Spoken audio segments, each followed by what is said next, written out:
इस कहानी की शुरुआत में हम जॉन और कैरेन को देखते हैं जो हस्बैंड वाइफ होते हैं। इसी दौरान उन्हें न्यूज से किसी वायरस के बारे में पता चलता है जो कि लोगों के बीच में फैल रहा था। ये सब कुछ देखकर जॉन को लग रहा था ये सब बस पैसा कमाने का जरिया है, जिसके बाद फॉरेंसिक कंपनी इस वायरस की वैक्सीन बनाकर पैसा कमाना चाहती है। तभी न्यूज में सभी लोगों को घर के अंदर रहने की रिक्वेस्ट की जाती है जिससे वो लोग सेव रहें और इन्फेक्टेड ना हो। अब अगले सीन में हम देखते हैं जहाँ उनकी बिल्डिंग में कुछ हो जाता है, जिसे देखने के लिए जॉन बाहर निकलता है और देखता है कि बिल्डिंग में एक प्लेन क्रैश हो गया है। ये देखकर वो काफी ज्यादा हैरान भी हो जाता है। तभी वहाँ पर मौजूद लोग ये बता रहे होते हैं कि जो लोग इन्फेक्टेड हुए हैं वो दूसरे इंसानों को काट रहे हैं। इसके बाद वो ये बात अपनी वाइफ कैरेन को बताता है तो वो उसकी बातों पर यकीन नहीं करती, लेकिन जैसे ही वो विंडो के बाहर देखती है तो वो बहुत ही बुरी तरह से शॉक्ड हो जाती है क्योंकि वहाँ पर बहुत सारे ज़ॉम्बी एक आदमी को बुरी तरह से नोच नोच कर खा रहे थे। वो ये सब देखकर समझ जाती है कि जॉन सही कह रहा था। साथ ही वो लोग ये भी समझ जाते हैं कि उन्हें यहाँ पर कुछ दिन के लिए ऐसे ही रहना पड़ेगा। इसलिए कैरेन जॉन को उन पड़ोसियों के घर में से सप्लाई लाने के लिए भेजती है जो अपना घर छोड़कर भाग चुके थे या फिर ज़ॉम्बी बन चुके थे। लेकिन जॉन ऐसा करना नहीं चाहता था, पर मजबूरन उसे ऐसा करना पड़ता है। जब वो वापस अपने घर आता है तो अपने साथ काफी सारी सप्लाईज लेकर आता है, जिसे देखकर कैरेन बहुत ही ज्यादा खुश हो जाती है। अब हम देखते हैं कि वो दोनों ऐसे ही इन लोगों के घर से सप्लाईज लाया करते हैं जो इन्फेक्टेड हो चुके थे और साथ ही उनके घर भी खाली थे। अब वो लोग बातें करते हैं और कहते हैं कि वो ऐसे ही कब तक सरवाइव करते रहेंगे,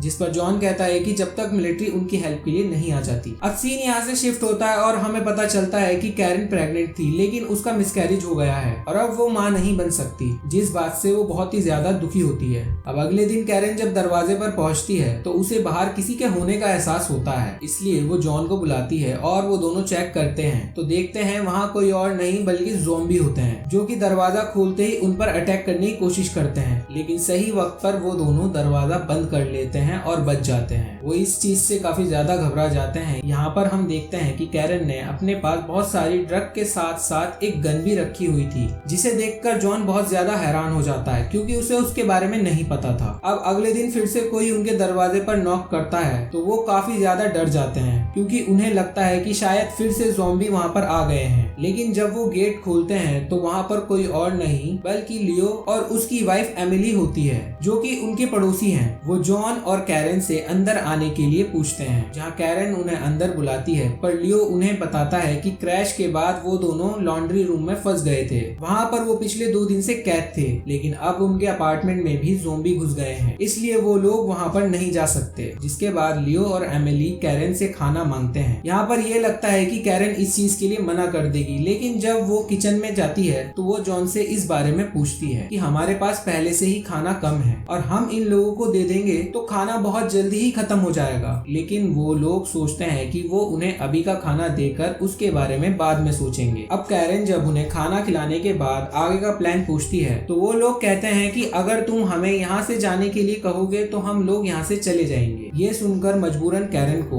उन्हें अपने अपार्टमेंट में रहने के लिए हाँ बोलनी पड़ती है, जिस बात से वो दोनों बहुत ही ज्यादा खुश हो जाते हैं और कहते हैं कि हम तुम लोगों की हर चीज में हेल्प करेंगे। कैरेन उन्हें मना करती है और कहती है कि तुम हमारे गेस्ट हो और फिर उसके बाद वो लोग मिलजुल कर रहने लगते हैं। लेकिन अगले दिन ब्रेकफास्ट करने के टाइम कैरेन एमिली को बर्तन साफ करने के लिए कहती है और साथ ही लियो से अपने सॉक्स को अरेंज करने के लिए कहने लगती है। जिसके बाद कैरेन और जॉन टीवी देखने के लिए चले जाते हैं, पर इन बातों से एमिली बहुत ज्यादा गुस्सा हो जाती है और इसलिए वो लियो के साथ मिलके ये प्लान बनाती है कि जैसे ही रात को ये लोग सो जाएंगे हम इन लोगों को अपने कंट्रोल में कर लेंगे। अब वो दोनों काम खत्म करके जॉन और कैरेन के पास पहुंच जाते हैं। वो देखते हैं कि दोनों सो रहे थे, इसलिए लियो तुरंत ही उन पर कंट्रोल करने के बारे में कहता है। लेकिन कैरेन पूरी तरह से नहीं सोई होती, इसलिए वो उनकी बात सुन लेती है। जिस पर एमिली बहाना बनाती है कि हम कुकीज बनाने के बारे में बात कर रहे थे, जहाँ कैरेन कहती है कि हम अपने गैस से काम नहीं करवाते, इसलिए वो खुद ही कुकीज बनाएगी। वो उन दोनों को टीवी देखने के लिए बैठा देती है और वहाँ से चली जाती है। वहीं दूसरी तरफ कैरेन समझ गई थी कि वो लोग उन्हें मारने वाले थे, इसलिए वो उन्हें कुकीज में बहुत सारा ड्रग्स मिलाकर दे देती है और ड्रग्स वाली कुकीज खाने के बाद वो दोनों मर जाते हैं ड्रग्स की ओवरडोज की वजह से। ये सब कुछ देखकर जॉन और कैरेन डेड बॉडीज के बारे में सोचकर बहुत ज्यादा परेशान हो जाते हैं और वो लोग ये प्लान करते हैं कि वो उनकी डेड बॉडीज को दूसरे अपार्टमेंट में छोड़ देंगे। लेकिन जब वो लोग लियो और एमिली के पास जाते हैं तो यहाँ पर उन्हें पता चलता है कि वो दोनों पहले से ही इन्फेक्टेड थे, जिस वजह से वो फिर से जिंदा जिंदा हो जाते हैं तब कैरन उन्हें गन से शूट करके मार देती है और फिर उनकी बॉडीज को दूसरे अपार्टमेंट में छोड़ आते हैं। अब जॉन कैरन से डेट के लिए पूछता है और यहाँ उसने पूरे घर को बहुत प्यार से सजाया होता है, जिसके बाद दोनों काफी ज्यादा एंजॉय करते हैं। तभी रात में कोई उनका दरवाजा नॉक करता है। जब कैरन पूछती है तो वो बताते हैं कि हम रेस्क्यू टीम से हैं, जिस बात से वो बिना सोचे समझे तुरंत दरवाजा खोल देती है। लेकिन वो रेस्क्यू टीम वाले नहीं बल्कि लोकल गैंग्स मेंबर होते हैं। वो लोग जॉन से पैसों के बारे में पूछते हैं, साथ ही उससे कहते हैं कि यहाँ आसपास बिल्डिंग में मौजूद सभी लोग यहाँ से जा चुके हैं और कोई भी नहीं है, पूरी बिल्डिंग खाली है। लेकिन तुम लोग अभी भी यहाँ पर क्या कर रहे हो और तुम्हारे पास ऐसा क्या है जिसे तुम छुपा रहे हो? जॉन उन्हें कहता है कि मेरा सब कुछ मेरी वाइफ है, मेरे पास कुछ भी नहीं है। इस बात से गैंग का लीडर कैरन को साथ में ले जाता है और वो उसके साथ जबरदस्ती करने की कोशिश करता है। लेकिन जब उसका ध्यान भटक जाता है तभी कैरन चाकू से उसके गले पर वार करती है, जिस वजह से वो बहुत ही बुरी तरह से वहीं पर मारा जाता है। इसके बाद वहाँ उसके साथी भी आ जाते हैं जो कि अपने लीडर को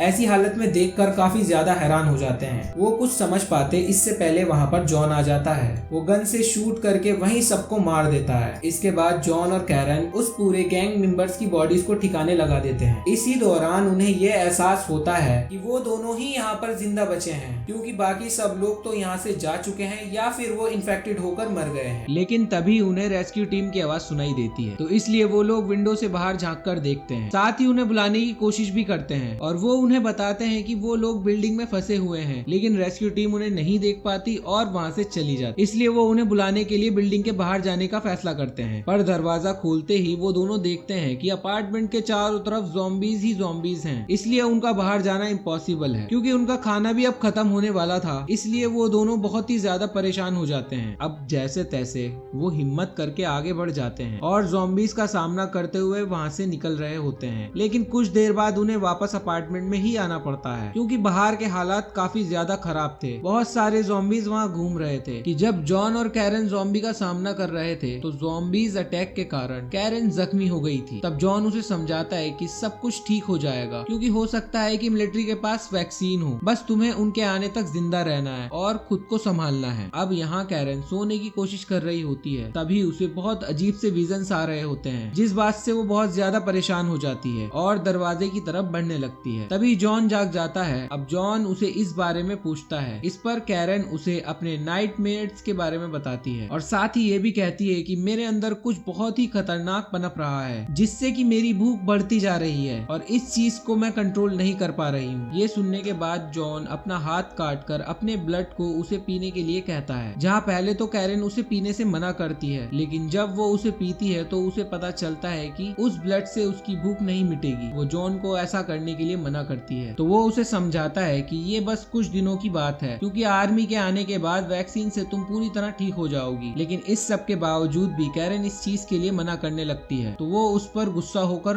उस पर चिल्लाने लगता है और फिर उसे समझाता है कि ये मेरी चॉइस है और मैं ऐसा ही करना चाहता हूँ। अब अगले सीन में हम देखते हैं कि कैरन और जॉन अपना फ्यूचर प्लान कर रहे होते हैं। जॉन कहता है, जब हम कल जागेंगे तो यहाँ पर रेस्क्यू टीम आ जाएगी और उनके पास वैक्सीन होगी, लेकिन उस वैक्सीन के कुछ साइड इफेक्ट्स भी होंगे, जिसकी वजह से तुम प्रेग्नेंट हो जाओगी और फिर 9 महीने बाद हमारा पहला बेबी होगा, जिसका नाम हम ल्यूक रखेंगे और हमें बड़े घर की जरूरत पड़ेगी, इसलिए हम ग्रीन हाउस खरीद लेंगे, जिसके बाद पूरी फैमिली के साथ मिलकर हम क्रिसमस सेलिब्रेट करेंगे। ये सब प्लान करते करते वो दोनों रोने लग जाते हैं। फिर जब कैरन नहा रही होती है तो जॉन उसे दोबारा अपना ब्लड लाकर देता है, जिसे वो एक बार में ही पी लेती है। लेकिन इस दौरान वो समझ गई थी कि धीरे धीरे उसके अंदर बदलाव हो रहे हैं, जिससे वो एक ज़ॉम्बी में बदलती जा रही है। अगले दिन जॉन की नींद खुलती है तो उसे बाथरूम में एक लेटर मिलता है जो कि कैरन ने लिखा था, जिसमें वो बताती है, तुमने मुझे अंधेरे से उजाले की तरफ खींचा है और मेरी लाइफ को एक सही ट्रैक पर लाए हो, लेकिन मेरी भूख दिन ब दिन बढ़ती जा रही है और मैं नहीं चाहती कि ये तुम्हें भी खत्म कर दे, तो इसलिए मैं ये सब कुछ खत्म करना चाहती हूँ। लेकिन एक बात हमेशा याद रखना, मैं तुमसे बहुत प्यार करती हूँ और आगे भी करती रहूंगी। ये पढ़ के जॉन बहुत ज्यादा इमोशनल हो जाता है। वो कैरन के पास पहुँचता है और देखता है कि उसने खुद को चैन की मदद से बांधा हुआ है, जहाँ उसने खुद पे एक टैग भी लगाया हुआ था कि अगर तुम तुम मुझसे प्यार करते हो तो मुझे मार दो। ये देखकर जॉन बुरी तरह से रोने लग जाता है और कहता है मैं तुम्हें कभी भुला नहीं पाऊंगा, तुमने मुझे हमेशा प्यार किया है, मैं नहीं जानता मुझे आगे क्या करना चाहिए। इसके बाद जॉन एक गन लेकर आता है जिससे कि वो कैरन को शूट कर सके। तभी सीन शिफ्ट होता है और हम देखते हैं कि जॉन और कैरन के अपार्टमेंट में सोल्जर्स पहुंच गए हैं, जहां पहले तो उन्हें जॉन और कैरन नहीं मिलते, पर तभी अचानक से उन्हें एक रूम से कुछ आवाजें सुनाई देती हैं। जब वो लोग वहां जाकर चेक करते हैं तो दोस्तों हम देख पाते हैं कि कैरन के साथ साथ अब जॉन भी एक ज़ॉम्बी बन चुका है। और ये बात बहुत ही ज्यादा अजीब थी कि उन दोनों का हाथ टेप से बंधा हुआ था जिससे कि वो लोग अलग ना हो सके। ये देखकर सोल्जर्स काफी ज्यादा हैरान हो जाते हैं और वो भी इमोशनल हो जाते हैं। अब वो अपने लीडर से इसके बारे में पूछते हैं तो वो कहता है कि ये एक सच्चा प्यार है, लेकिन अब हम यहाँ पर कुछ नहीं कर सकते, हमें इस एरिया को क्लियर करना है तो मजबूरन हमें इन्हें जान से मारना होगा। उसके बाद सोल्जर उन दोनों को शूट कर देता है और वहाँ से निकल जाते हैं। इसी सैड एंडिंग के साथ ये प्यारी सी कहानी यहीं पर खत्म हो जाती है। तो दोस्तों अगर आपको ये कहानी पसंद आई हो तो वीडियो को एक लाइक और साथ ही कमेंट करके बताओ कि आपको ये कहानी कैसी लगी। और मुझे पता है कि सब्सक्राइब तो आपने कर ही दिया होगा, और अगर नहीं करा तो जल्दी से सब्सक्राइब कर दो। बाकी मैं मिलता हूँ आपसे नेक्स्ट वीडियो में, तब तक के लिए बाय।